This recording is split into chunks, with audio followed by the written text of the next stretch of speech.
Hello guys, मैं C S Piyush Goyal और मेरे चैनल में आपका स्वागत है। गाइस गाइस आज के वीडियो में हम डिस्कस करने वाले हैं,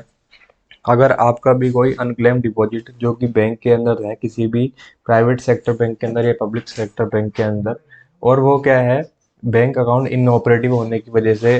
जो है आपका इनएक्टिव यानी अनक्लेम्ड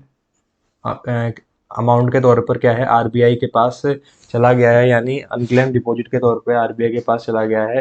तो उसे किस प्रकार से रिकवर करना होगा। तो गाइस बेसिकली सबसे पहले हम जानेंगे कि जो अनक्लेम डिपॉजिट अकाउंट माना जाता है वो किस वजह से माना जाता है।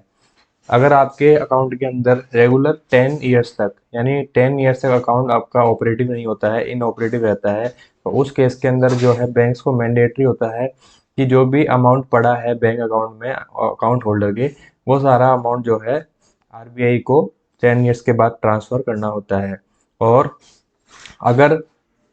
जिस पर्सन का वो अमाउंट है उसे अगर बाद में पता चलता है कि मेरा कोई अकाउंट है वो इस बैंक के अंदर है, तो वो आरबीआई से जाके जो है अपना अमाउंट क्लेम कर सकता है या अपना जो बैंक अकाउंट है उसे ऑपरेटिव भी करा सकता है। तो आपकी ये किस प्रकार से करा सकते हैं इस अकाउंट को एक्टिव, जो भी आपका नॉन एक्टिव हो गया था अकाउंट, या फिर आप जो है अपना जो अमाउंट है उसे किस प्रकार से इंटरेस्ट के सहित किस प्रकार से क्या है रिकवर कर सकते हैं। तो गाइज ये अभी रिसेंटली जो है बैंक ने 1 साल पहले की बात है, उसमें 35,000 करोड़ रुपए ऐसे थे जो कि इन ऑपरेटिव अकाउंट्स में रखे हुए थे। वो सभी public sector private sector bank ने आरबीआई को ट्रांसफ़र किए हैं, क्योंकि उन अकाउंट्स पर कोई भी एक्टिविटी नहीं हो रही और उन अकाउंट्स में जो पैसा पड़ा था उनका कोई रिकवरी भी नहीं हुई जो उनके अकाउंट होल्डर है उनके द्वारा। तो उस केस में क्या है 35,000 करोड़ रुपए आरबीआई को बैंक्स ने ट्रांसफ़र किए थे।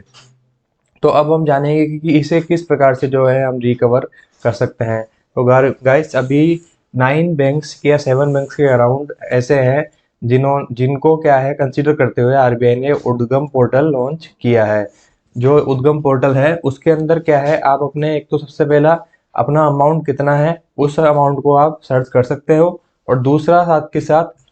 आप ये जो आपका अमाउंट है उसको क्या है रिकवर भी कर सकते हो, या फिर अपना आप अकाउंट वापस जो है जो इनऑपरेटिव हो गया है उसे ऑपरेटिव बनाना चाहते हैं तो ऑपरेटिव भी बना सकते हो, अगर आप उस अकाउंट को कंटिन्यू करना चाहते हो तो गाइस इसके लिए आपको क्या है उद्गम पोर्टल पर जाना पड़ेगा। उद्गम पोर्टल एक सेंट्रलाइज पोर्टल है जो आरबीआई ने लॉन्च किया था अगस्त 2023 में, जिससे क्या है आप अपने जो भी अमाउंट है वो इजीली क्या है कलेक्ट इजीली रिकवर कर पाओ। तो उद्गम उद्गम पोर्टल जो है सिंगल प्लेटफॉर्म है, जिससे क्या है आप अपने डिपॉजिट्स और अकाउंट्स जो भी है मल्टीपल बैंक्स के अंदर उनको एक तो आइडेंटिफाई करवा पाओगे कि मेरे कितने बैंक अकाउंट्स हैं और उसमें कितना अमाउंट पड़ा हुआ है जो कि अनक्लेम डिपॉजिट के तौर पे आरबीआई को ट्रांसफर कर दिया गया है। और साथ के साथ इंडिविजुअल क्या है उस पोर्टल पे अपने अमाउंट को सर्च कर सकते हैं। दूसरा जो है, और इसके अलावा ये रीएक्टिवेट कर सकते हैं उस डोरमेंट अकाउंट को। इसके अलावा क्या है, आप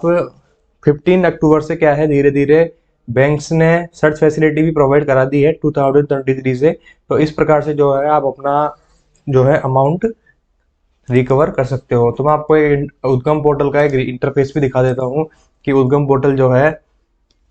किस प्रकार से वर्क कर रहा है, उसके अंदर क्या करना होता है। तो सबसे पहले आपको यहाँ पे आरबीआई का एक उद्गम पोर्टल आएगा, उसमें आपको क्या है पहले तो रजिस्टर करना होगा और यहाँ पर अपनी बेसिक डिटेल डालकर नेक्स्ट करना होगा। तो आप अपनी डिटेल वगैरह अकाउंट होल्डर नेम वगैरह डालेंगे तो आपका पता चल जाएगा कि किस बैंक में कितना अमाउंट है और ये कब से ट्रांसफर हो चुका है। तो ये सारी बेसिक डिटेल आपके वहां से निकल के आ जाएगी और आप इजीली चेक कर सकते हो। गैस फिर भी आपको कोई दिक्कत आ रही है और रिकवरी करने के अंदर, अब हमसे कनेक्ट हो सकते हैं, हमारे स्क्रीन पे नंबर चल रहे हैं और हम इसमें आपकी हेल्प जरूर कर सकते हैं। Thank you.